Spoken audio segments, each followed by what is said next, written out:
Bismillahirrahmanirrahim. Alhamdulillahi rabbil alamin. Wassalatu wassalamu ala rasuli rabbil alamin. Nabiyyina wa habibina wa qudwatina Muhammad ibn Abdullah wa ala alihi wa sahbihi wa man walah, amma ba'du. Muslimin dan muslimat, para pelajar sekalian, Assalamualaikum warahmatullahi wabarakatuh. Alhamdulillah, syukur kita kepada Allah Azza wa Jalla pada hari ini 14 hari bulan 2 2022 kita teruskan pengajian kita dalam tafsir surah Az-Zumar. Surah Az-Zumar, surah yang ke-39, juzuk yang ke-23. Sambungan perbincangan kita di ayat 5 dan ayat 6. Dua ayat saja. Di antara dalil kekuasaan Allah Azza wa Jalla menciptakan langit dan bumi, kemudian malam dan siang melingkari. Malam melingkari siang dengan gelapnya. Kemudian Allah Subhanahu wa taala juga menceritakan kepada kita tentang keajaiban kejadian manusia dan juga hayawan-hayawan, mewakili 8 jenis hayawan. 8 jenis. Baik para pelajar sekalian, kita mula dengan baca ayat. Ayat 5 dengan ayat 6. Bagi jemaah yang ada tafsir pimpinan Ar-Rahman, muka surat 1003.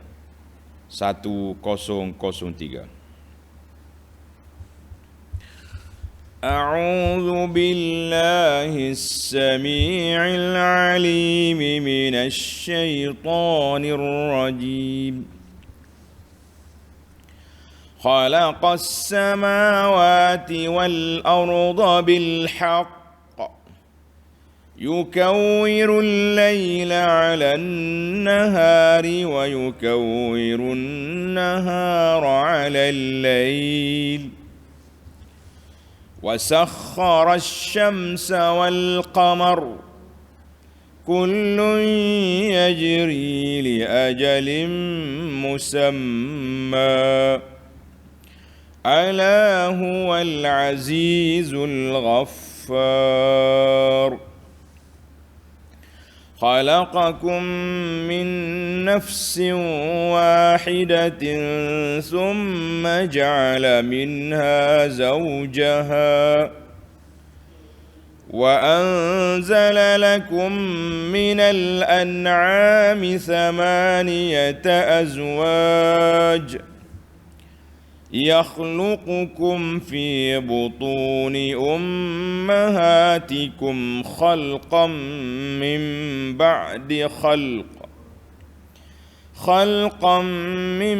بعد خلق في ظلمات 3 ذلكم الله ربكم له الملك لا إله إلا هو فأنى تصرفون.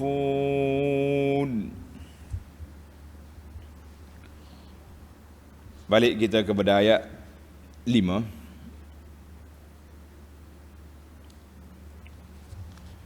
Khalaqas samawati wal arda bil haqq. Allah menciptakan langit dan bumi dengan ada faedahnya dan gunanya yang sebenar. Kita kena ingatlah faedahnya, gunanya yang sebenar. Mana langit dengan bumi ni Allah Ta'ala tak ciptakan saja-saja, orang panggil suka-suka gitu dah. Ada faedah, ada perkara yang penting. Para jemaah sekalian, sebelum kita terus kepada ayat ini, kita tengok kepada munasabatul ayah, munasabah ayat yang lepas. Dalam ayat yang lepas, Allah SWT telah membersihkan dirinya dan mensifatkan zatnya bil wahdati wal qahri. Allah kata zat dia tu tunggal lagi berkuasa. Maka dalam ayat ini Allah nak tunjuk apa dia kuasa aku itu. Kalau kita kata kita ni berkuasa, apa bidang tugas? Apa bidang kuasa? Orang akan tanya. Maka Allah SWT yang telah menyatakan dia berkuasa, tengok dalam ayat 4, huwallahul wahidul qahhar. Allah yang Maha Esa lagi amat mengatasi kuasanya. Ini kuasa aku. Khalaqas samawati wal ard. Aku menciptakan langit dengan bumi. Bukan buat ayam dengan itik, langit dengan bumi. Itu kuasa Allah. Satu. Antara langit dengan bumi ada lagi makhluk lain, cakrawala.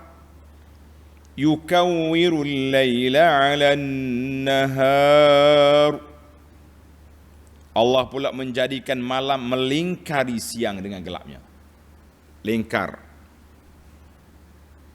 Wa yukawwirun nahara 'alal lail.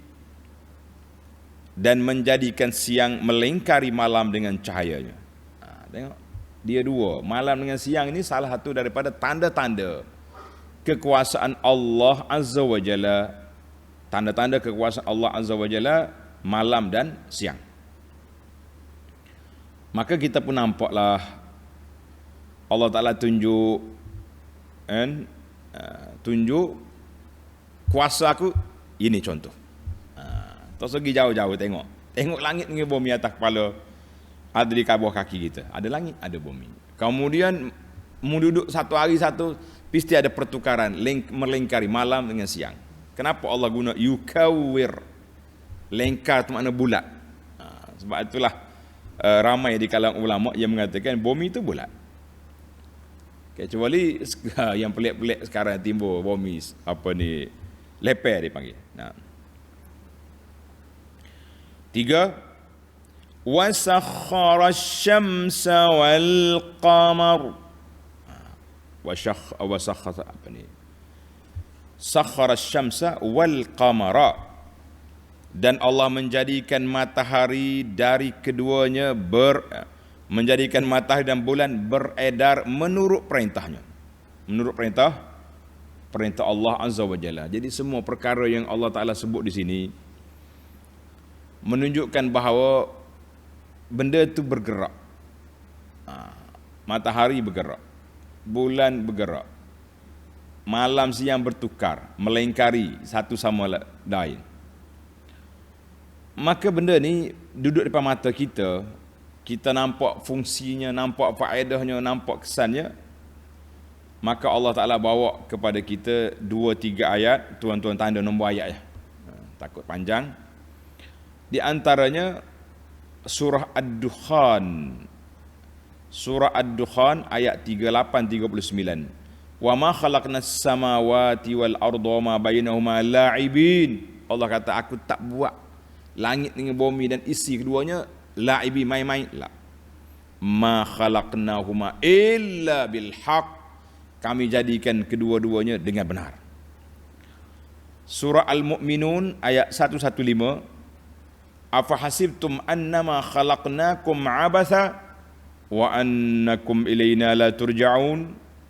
Apakah kami menyangka kami ciptakan kamu itu abas, tak ada faedah, dan kamu semua tidak kembali kepada kami?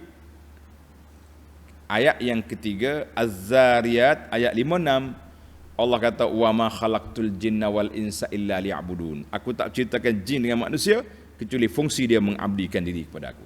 Maknanya makhluk yang ada taklif, iaitulah jin dengan manusia. Malaikat tidak jadi masalah.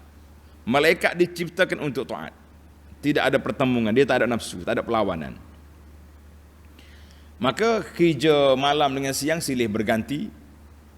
Matahari dan bulan pula berjalan dalam tempat dia. Sampai bila Allah Taala sebut beredar menurut perintah Allah, kullun yajri li ajalin musamma. tiap-tiap satu dari keduanya beredar untuk suatu masa yang telah ditetapkan. Bila berlaku kiamat, hancurlah, jatuhlah matahari dengan bulan. Tapi sebelum kiamat, berfungsilah dia. Pagi naik, petang hilang. Mari pula matahari jatuh, naik pula bulan. Begitulah suasana seharian hidup kita ini bertukar-tukar. Tamaklah kita tanda-tanda kekuasaan Allah Azza wa Jalla yang tinggi, yang besar. Sekarang Allah nak pindah pula kepada kekuasaan Allah Ta'ala dalam diri kita. Tak segi jauh. Kalau kamu nak berfikir, tak perlu pergi jauh-jauh. Mu tengok dirimu, kejadian kamu pun sudah cukup untuk menjadi manusia yang berfikir, manusia yang bertakwa kepada Allah Azza wa Jalla. Tengok ayat 6. Khalaqakum min nafsin wahidah. Allah menciptakan kamu dari diri yang satu. Allah ciptakan kita daripada diri yang satu. Siapa dia? Datuk kita Adam. Datuk kita, tok ayah kita nama Adam alaihissalam. Sebagaimana Allah Ta'ala sebut, maknanya selepas daripada makhluk-makhluk yang besar, Allah mula dengan sebut kita manusia. Manusia itu bermula dengan siapa? Dengan Adam. Sebagaimana Allah Ta'ala berfirman dalam surah Al-An'am ayat 98, huwallazi ansha'akum min nafsin wahidah. Huwallazi ansha'akum min nafsin wahidah. Allah yang menciptakan kamu dari diri yang satu. Siapa dia? Adam. Adam itulah mari daripada tanah yang diuli, yang digaul. Dan kita dah bincang dalam surah yang lepas, tanah-tanah tu macam-macam lah. Kalau tengok cerita Israelia, agak tanah ni ambil sini, ambil sini, ambil sini. Kita kata Allah tak sebut dia ambil mana. Dia kata dia buat daripada tanah yang liat, tanah keras, tanah yang kering. Allah Ta'ala dah ciptakan. Baik. Thumma ja'ala minha zawjaha. Setelah selesai penciptaan Adam, makhluk yang pertama, kemudian Allah menjadikan daripada Adam itu isterinya Hawa. Makcik Hawa tu buh baris molek Hawa. Kita ni pakai panggil Tok Awa. Nak gimana nak pergi jumpa Tok Awa? Tok Awa, Hawa, nama dia comel buh baris. Hawa. Dia 2-3 nama jadi penuh kedai orang Melayu ni. Hawa jadi Tok Awa. Nah, Zainab comel-comel jadi Meknak. Enggak apa lagi. Nya tukar habis. Nama comel, panggil comel. Kan? Hak mana kita ada nama-nama yang ada dalam Quran, yang ada dalam sahabat Nabi tu, sebut nama biar baik-baik, kan? Sebut nama biar lawa, biar comel. Sedap ke dengar tu. Maka dalam ayat surah An-Nisa, tanda ni pelajar. Surah An-Nisa ayat yang pertama, Allah kata, ya ayyuhan nasu taqu rabbakumul ladzi khalaqakum min nafsin wahidah wa khalaqa minha zawjaha wa bassa minhuma rijalan katsiran wa nisaa. Maknanya sama lah ayat ni. Allah kata aku jadi daripada satu diri, daripadanya jadi isteri dia, kemudian daripada keduanya membiaklah manusia di atas muka bumi ini, laki-laki dan perempuan. Surah An-Nisa ayat 1. Wa an Abi Hurairah radhiyallahu anhu qala Rasulullah sallallahu alaihi wasallam. Abu Hurairah, Nabi kita bersabda, istausu bin nisa. Dengar ni para suami semua, istausu bin nisa, kamu berpesanlah, jaga baik-baik. Orang Kelantan kata jaga molek orang perempuan itu. Isteri-isteri kamu tu jaga baik-baik. Jangan duduk baik-baik dengan dia tak kuasa. Fa innal mar'ata khuliqat min dhila'. Orang perempuan tu ambil daripada tulang rusuk. Wa inna a'waja syai'in fi dhila'i a'lahu, yang paling bengkok sekali belah ada atas ni. Atas tu paling bengkok. Fa in zahabta tuqimuhu kasartahu. Kalau kamu membetul tulang rusuk ni patah. Wa in taraktahu lam yazal a'waj. Kalau kamu biarkan begitulah keadaan dia, fastausu bin nisa. Adalah kata fastausu bin nisa'i khaira, maka pesanlah, jagalah caknalah dengan orang perempuan itu dengan segala kebaikan. Hadis ini dalam Bukhari. Jadi timbullah perbahasan ulama. Macam mana Allah Ta'ala buat Hawa? Adakah dicabut salah satu daripada tulang rusuk Adam, pak jadi Hawa ke macam mana? Ataupun ayat ini, itu hadis ini lebih kepada gambaran. Gambaran kepada wanita itu sifat dia macam tu. Kita tahulah perangai orang perempuan ni kena tahu. Siapa nak jadi suami dia kena tahu perangai orang perempuan. Jangan suruh perempuan jadi macam laki-laki, ganah, kasar, gedebel, tak boleh lah. Jadi kena pandai psikologi, kan? Kalau orang perempuan merajuk, suami kena pujuk. Yang kita rusinya, bimbangnya, suami merajuk, sudah. Takkanlah tukar tulang rusuk pula ni, siapa dia daripada tulang rusuk? Jangan. Jadi masalah tulang rusuk ni masalah satu perbahasan yang panjang, adakah dia hakiki ataupun satu dipanggil perbincangan bandingan yang Nabi kita sallallahu alaihi wasallam sebut. Yang penting suami mesti jaga isteri dengan cara baik, kan? Jangan dikasar patah, tapi kalau terlalu lembut beloklah dia. Maka buatlah dengan cara yang sesuai dengan jiwa mereka. Wallahu alam. Baiklah, tamat dalil-dalil tentang manusia. Kita berpindah pula pada dalil yang kedua tentang hayawan. Mana benda hidup Allah Ta'ala bawa kepada kita hayawan. Hadis ini sebutkan dalam Bukhari tadi. Wa anzala lakum minal an'ami thamaniyata azwaj. Wa anzala lakum minal an'ami thamaniyata azwaj.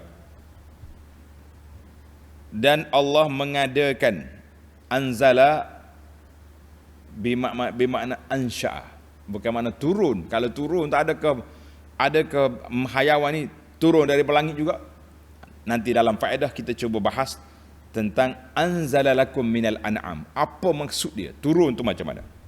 Tapi terjemahan yang sesat di sini, panel kita menterjemah, dan Allah anzala bermakna ansya'a, mengadakan untuk kamu binatang-binatang ternak 8 ekor.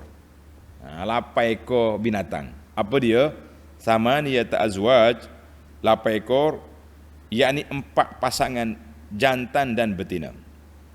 4 pasangan. Unta, tulis al-ibil, jantan betina, 2. Bakar, lembu, jantan betina, 4. Ad-da'ni, biri-biri, kibas, jantan dengan betina, 6. Wal ma'z, al-ma'z ni kambing. Orang kalau Kelantan kata kambing ruk, kambing biasa tu lah. Jadi kita ada, Allah Ta'ala bawa kita 8 jenis hayawan. Hayawan ini dikenali dengan nama bahimatul an'am. Mana hayawan jinak yang dipelihara oleh manusia untuk dijadikan makanan dan tunggangan. Boleh buat kedua-dua boleh. Nak naik pun boleh. Unta dengan unta lah untuk naiknya. Kambing orang tak naik. Tapi kambing untuk makan, untuk perahan susu, kan? Minum susu dia, untuk ambil bulu, buat baju. Jadi kambing, bulu kambing comel. Tak ada orang suruh ni bulu lembu ni orang buat kulit tak.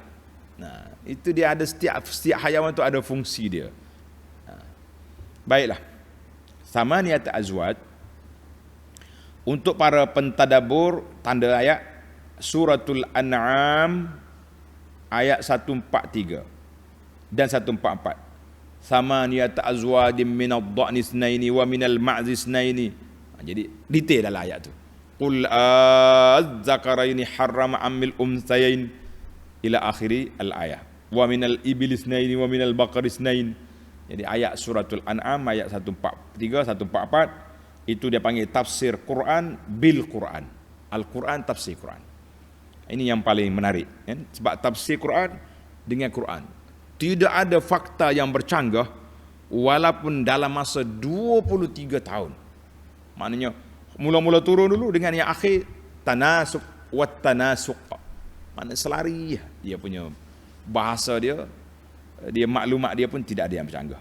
Tapi kalau manusia hari ni jangan, tak ada 24 jam dia U-turn dia panggil. Hari ni kita ajak orang, contohnya Nak bincang ke nak berdebat, besok pusing balik. Itu dia panggil kerja manusia. Jangan kacau. Kalau tidak, tak jadi manusia pula dia. Baik. Dua kategori ini mari daripada mana? Hayawan, manusia. Dari mana? Tengok ayat. يخلقكم في بطون أمهاتكم خلقا من بعد خلق في ظلمات ثلاث. Allah menciptakan kamu dalam kandungan ibu kamu berperingkat-peringkat.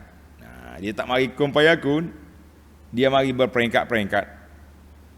Dari satu kejadian ke satu kejadian.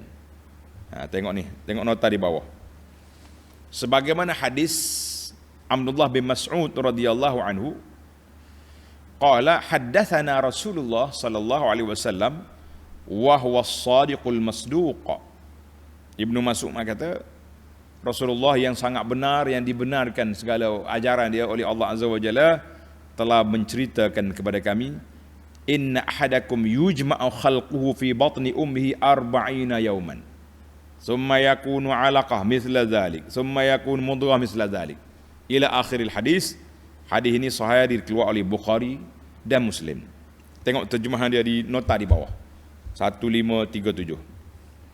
Yakni bermula manusia itu dari mana? Daripada setitik air mani, lalu menjadi sekumpul darah beku. Dia panggil mula-mula nutfah, kemudian alaqah, kemudian menjadi mudghah seketul daging, kemudian menjadi tulang, kemudian tulang itu disalut dengan daging, setelah itu menjadi seorang manusia dalam bentuk yang termaklum. Maknanya peringkat kejadian, daripada mani, darah, seketul daging, mudghah, kemudian tulang. Gitulah kejadian manusia. Proses dia lama. Paling minimum berapa bulan? 6 bulan. Hak comelnya berapa? Berapa comel? 9 bulan. Hak lebih pada 9 bulan, buka tingkap. Mana doktor kita pergi dah? Buka tingkap dia panggil dah. Jangan main. Dalam kita ada mengatakan orang boleh mengandung paling lama, maksimum mengandung 4 tahun. Tapi ahli perubatan semasa tak akan terima mana ada 4 tahun. Takkan naik gigi dalam perut mak. Wallahu alam, kita kata itu apa yang dicerita oleh para ulama Islam. Kita kata kemungkinan lah boleh. Tapi oleh kerana ahli perubatan sekarang tak terima, mereka terpaksa kena buka tingkap. Itu benda ijtihadi, benda tidak ada nas. Lain kalau Nabi nas. Mengandung paling kurang 6 bulan, paling lama 4 tahun. Tak bolehlah kita nak ingkar. Tapi kalau benda ijtihadi, istiqra', wallahu alam. Jangan kasar sangat. Ada seorang ustaz lah juga, orang panggil ustaz kampung. Bila isteri dia lambat bersalin, pihak hospital nak belah. Dia balik ambil kitab. Mana boleh belah? Ni 4 tahun dalam kitab. Ni baru 9 bulan setengah. Berlawan juga. Tapi gitulah dunia hari ni. Baik para jemaah sekalian, tengok ayat lagi. Fi khalqam min ba'di khalqin, kejadian demi kejadian. Fi zulumatin salas, dalam 3 suasana gelap gelita. Kita duduk dalam perut mak kita ni 3 kali gelap. Allahu Akbar. Apa dia gelap gelita? Tengok nota di bawah. 3 suasana gelap gelita itu ialah kegelapan dalam rahim. Duduk dalam rahim makmu, ujung sekali tu. Satu. Yang kedua, duduk dalam perut ibu, gelap pula 2 kali. Yang ketiga, duduk dalam masyimah. Apa dia masyimah? Dia panggil tembuning. 3 kali gelap kita. Tembuning, bungkus dia. Duduk dalam perut mak, dalam rahim, zulumatin salas, 3 kali gelap. Tapi tak apalah. Dia tak membaca tak di dalam tu. Dia bukan nak perlu lampu. Dia nak membesar. Allahu Akbar. Macam cerita Yunus bila masuk dalam apa ni, dalam laut berapa kali gelak. Gelak laut, gelak perut ikan, macam itulah. Gelak malam, zulumat. Ini dalam perut mak, zulumatin salas. 3 kali gelap. Allahu Akbar. Dalam surah Ali Imran, tanda tuan-tuan, surah Ali Imran ayat 5-6, Allah kata, innallaha la yakhfa alaihi syai'un fil ardi wala fis sama. Allah Ta'ala ni tak ada benda yang tersembunyi bagi di langit atau di bumi. Huwallazi yusawwirukum fil arhami kaifa yasha. Allah Ta'ala bentuk rupa kamu dalam rahim makmu, ikutnya dia nak. Yang ni laki-laki, yang ni perempuan. Yang ni mancung, yang ni kepek. Yang ni gelap, yang ni cerah. Allah Ta'ala yang bentukkan. Kita tak nak kata apa. Kan? Ada orang kata tu, kalau waktu mengandung nak suruh anak putih minum apa ni, air soya, putihlah anak dia. Tak. Kalau nak suruh gelap minum air, takkan nak pakai kicap. Kan? Karut lah kata. Dia tak mari hal tu. Sama juga apa dia, macam-macam lah dia punya teori-teori yang tak betul berjalan ni. Mana ada kena-mengena dengan dia tu. Makailah apa benda. Ni nak suruh mudah beranak apa benda, minum air, nak suruh anak comel makan tembikai. Kita kata tu hadis tokeh belaka tu, tokeh tembikai duk buat hadis. Nak suruh comel, mi makan tembikai. Orang yang mengandung makan tembikai ni keduk boleh kata andah lah dia. Jangan buat nyanyi ke budak. Baik. Tengok ayat. Zalikumullahu rabbukum lahul mulk. Yang demikian kekuasaan Allah, kekuasaannya ialah Allah Tuhan kamu. Baginya lah kekuasaan yang mutlak, tak ada siapa boleh bantah, tiada siapa boleh engkar, tak ada siapa boleh halang. Lahul mulk, la ilaha illahu. Tiada Tuhan yang berhak disembah, dipuja dan dipuji lain daripada Allah, tidak ada. Fa anna tusrafun. Oleh itu bagaimanakah kamu dapat dipesongkan dari mematuhi perintah Allah? Jadi Allah Ta'ala, orang kata mati tutup ayat ini, Tuhan minta supaya kita berfikir, fa anna tusrafun. Kenapa kamu tak fikir siapa jadimu? Kenapa kamu tak fikir siapa yang beri kamu nikmat hidup atas dunia ni, dengan mataharinya, dengan bulannya, dengan malam, dengan siang? Kemana pemikiran kamu? Dalil sudah jelas. Dalil sudah jelas. Tapi kenapa masih lagi tidak mau terima? Mana ayat ni sentap yang terakhir supaya manusia berfikir. Para jemaah sekalian muslimin dan muslimat, kita yang dah beriman ni pun kena banyak berfikir. Kalau tidak, kita banyak hanyut entah ke mana. Baik. Alhamdulillah, tamatlah huraian ringkas 2 ayat ini. Dalil atas, bawah, dan dalil yang paling dekat dengan kita, kejadian kita sendiri. Wa fi anfusikum afala tubsirun. Pada dirimu tak duk mikir benda lain. Tak. Allahu Akbar. Mari kita kutip 5 faedah daripada tafsir 2 ayat ini. 5 faedah. Faedah yang pertama, dalam ayat yang panjang, ayat yang 5 tu, saya tak ambil lah semua. Naknya dalam ayat ini, ayat yang 5 daripada awal sampai akhir ayat, Allah Ta'ala sebut kepada kita 3 dalil al-falakiyah, yang duduk atas. 3 dalil falak, makna cakrawala yang peringkat atas. Apa dia atas? Langit, malam dan siang, matahari dan bulan. Dalam ayat ni tak sebut dah bintang-bintang, dia ambil hafsar. Bintang besar juga, tapi hak ni yang kita nampak, matahari, bulan ni. Sebab nak kait dengan malam dan siang. Alhamdulillah.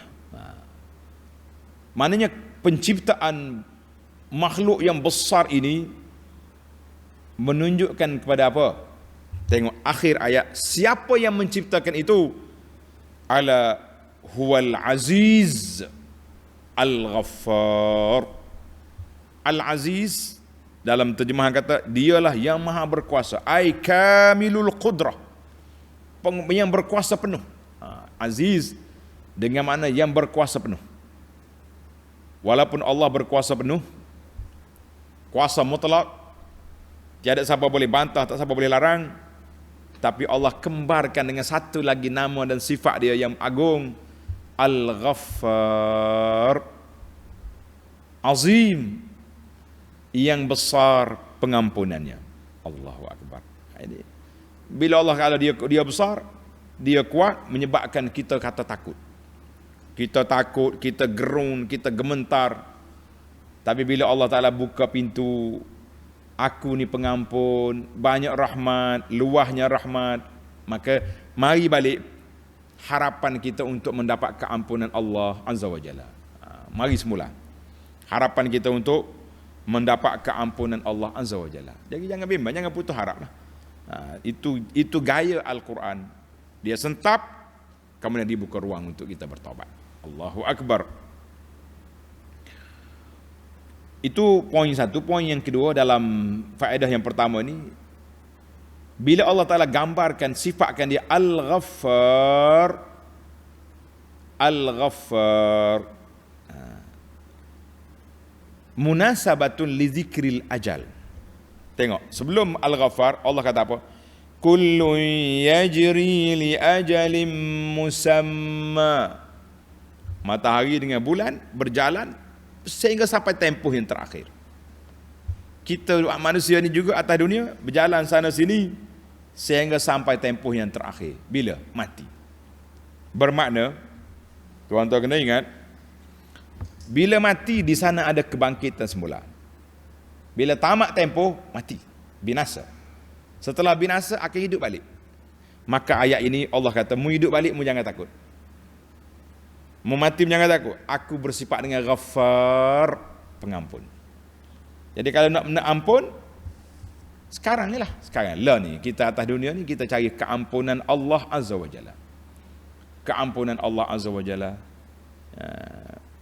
Semalam ada sahabat kita mari, dia nak mencadangkan tanah kubur, dia nak bernama apa? Oh, dia kata ni, ada orang cadang Jannatul Adnin. Kata bukan jannah, itu kubur, itu barzakh. Barzakh ni alam pisah di antara dunia dengan akhirat. Macam orang Arab, ada orang yang dia agak Arab, dia panggil Jannatul Baqi'. Jannah tu boleh lah nama taman, tapi tak sesuai lah. Jannat ni, dia ni raudah ni sudah banyak dah di sana. Jadi kita pun cadanglah nama lain yang kita rasa bila kita pergi kubur, sebut nama kubur ni, kita rasa takut, rasa nak buat persiapan. Kalau aku mati, bagaimana perjalanan seorang diri? Allahu Akbar, tuan-tuan. Itu dipanggil munasabah. Setiap ayat tu ada munasabah. Setiap nama yang kita namakan biar ada munasabah. Jadi dalam ayat ini Allah kata Al-Ghaffar. Setelah dia tunjuk kuasa dia, tapi sifat dia Ghaffar, mengampunkan dosa. Boleh je kalau kamu bersalah, kamu boleh minta maaf. Itu nombor satu. Yang kedua, faedah yang kedua, khalaqas samawati wal arda bil haqq. Allah Ta'ala kata, aku ciptakan langit itu dengan benar. Ulama tadabbur kata apa? Isbat, mengisbatkan bahawa langit dengan bumi ini Allah cipta. Untuk nak menolak kepahaman karut puak-puak falsafah dan puak-puak tabi'i ni, dia panggil tabi'i ni, dunia ni begitu ya jadi, tanpa pencipta. Dia kata, berkata qidamil alam azali, alam ni ada dah. Alam ni lah, kita kata tidak. Alam ini diciptakan oleh Allah Azza wa Jalla. Khalaqas samawati ay aujadaha ba'dal adami. Allah ciptakan setelah dia tak ada. Jangan kata ahli falsafah ke ahli benda yang mengatakan dunia ni jadi gitu ya, tak ada. Dia panggil tabi'i ke tabi'at.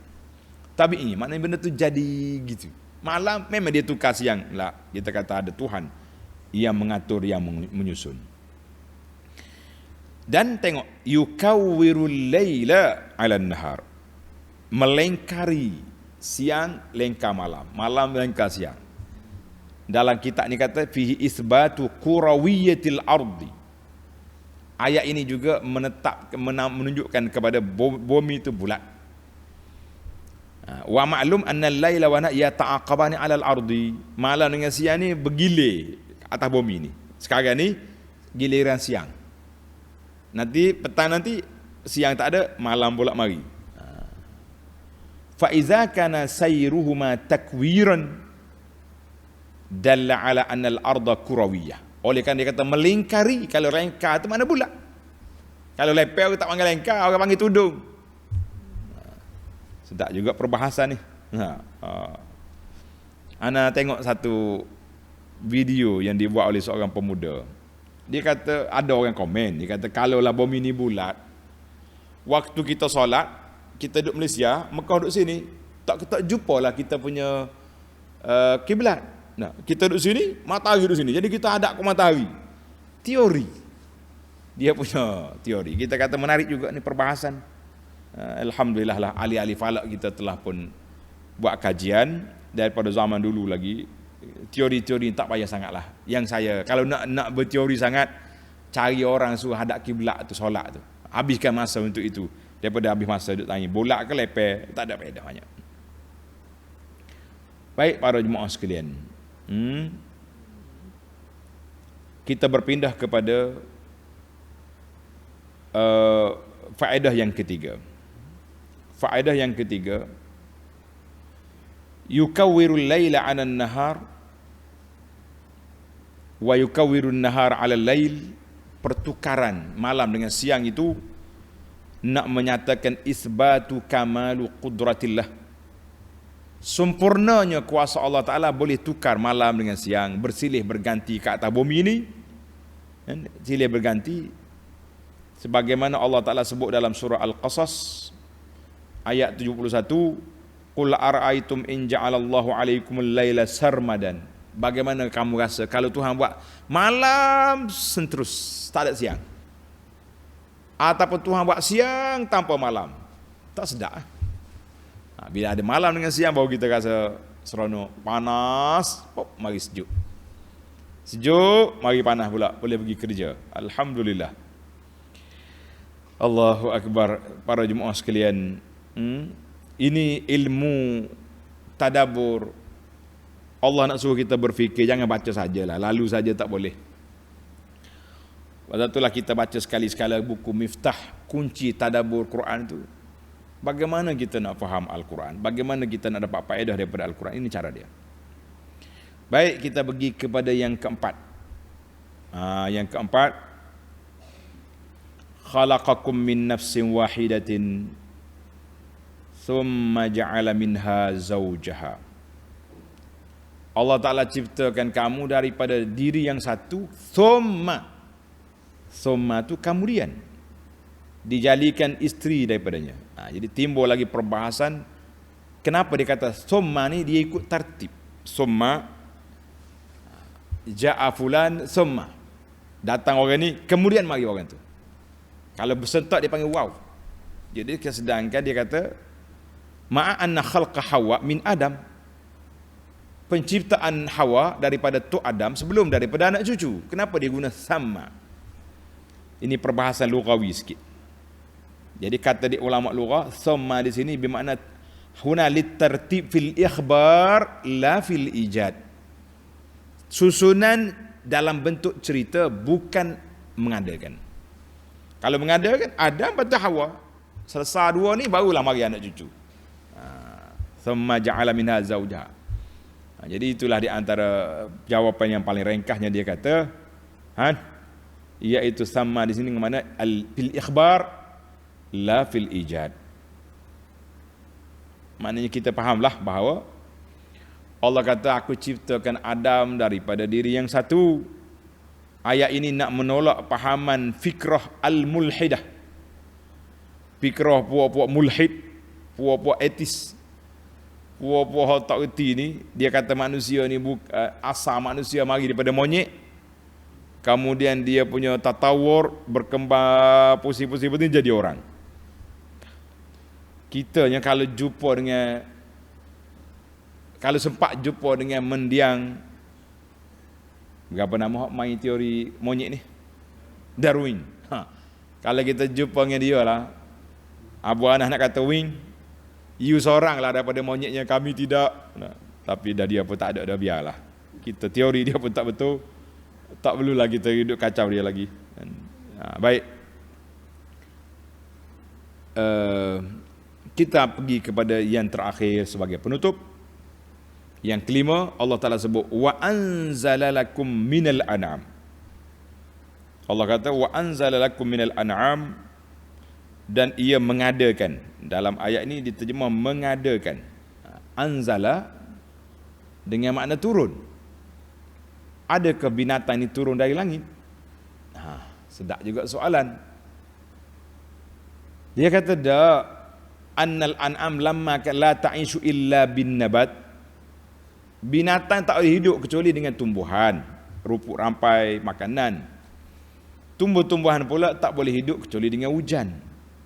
Hujan turun dari langit. Maka Allah katakan kami turunkan dia dari langit. Maknanya asal. Maknanya mungkin boleh hidup dengan air.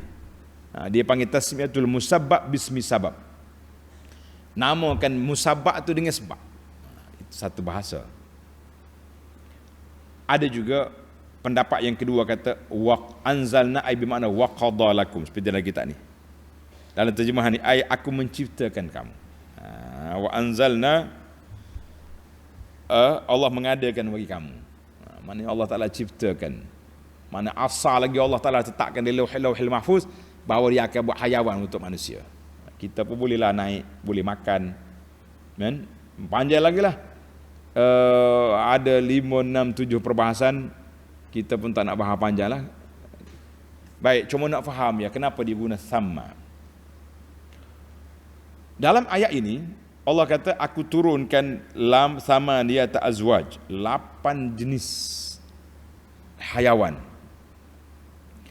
Bila kita tengok kepada ibarat ini dengan ibarat kejadian manusia, khalaqakum min nafsin wahidah, kita dapat memahami bahawa hayawan itu dicipta berasing. Allah cipta yang jantan, untuk kemudian dia cipta yang betina. Bukan kata jantan mari daripada tulang rusuk dia tu jadi bini dia. La. Hawa saja mari daripada Adam. Ada pun lembu, unta, kambing, biri-biri berasingan. Dia kata berasingan. Annal an'am khuliqa kullun zakariha wa unsa alam firadihi. Jantan betina dia jadi masing-masing. La anna ahadam minha min sahibihi, bukan mari daripada yang bapak jadi bini. Tak ada. Ini menunjukkan bahawa kuasa Allah Azza wa Jalla kuasa yang cukup besar, dan dalam ayat ini Allah kata duduk dalam 3 kegelapan. Maka ayat ini juga tambihun, menunjukkan bahawa ilmu Allah Ta'ala meliputi segala perkara. Dan ayat lain Tuhan kata wa ya'lamu ma fil arham, Allah Ta'ala yang tahu yang kamu duduk dalam rahim makmu tu, Allah saja yang tahu. Ultrasound cuba nak tahu, tapi lebih kepada agakkan andaian. Kita mari bulan ni cek perut, doktor kata boleh baby, laki-laki. Balik berhenti tepi jalan Kedah, anakku beli warna biru, contohnya baju sesuai dengan anak laki-laki. Pergi cek bulan depan pula, saya rasa baby girl lah, baby perempuan lah ni, beli baju pink pula. Jadi begitulah suasana. Nak confirm tak boleh. Rasa-rasa macam kembar ni. Nak doktor scan, tengok kembar ni. Beli 2 helai baju pula. Pergi kali yang ketiga, tak kembar lah, kaki dia bertindak gini ke macam. Yang pentingnya rahsia Allah Ta'ala dalam perut ibu, sehinggalah kita dilahirkan, kita yakin dan percaya bahawa Allah Ta'ala ciptakan kita dengan tujuan yang besar. Wa ma khalaqtul jinna wal insa illa liya'budun. Allah minta supaya kita mengabdikan diri kepada Allah. Allahumma ja'alna min ibadikas salihin. Ya Allah, jadikan hamba kami ini hamba-hambamu yang saleh. laki-laki dan perempuan yang sentiasa beribadat, yang sentiasa tunduk dan taat kepadamu ya Rabbal Alamin. Wa sallallahu ala nabiyyina Muhammad wa ala alihi wa sahbihi ajma'in. Subhana rabbika rabbil izzati amma yasifun wa salamun alal mursalin walhamdulillahi rabbil alamin.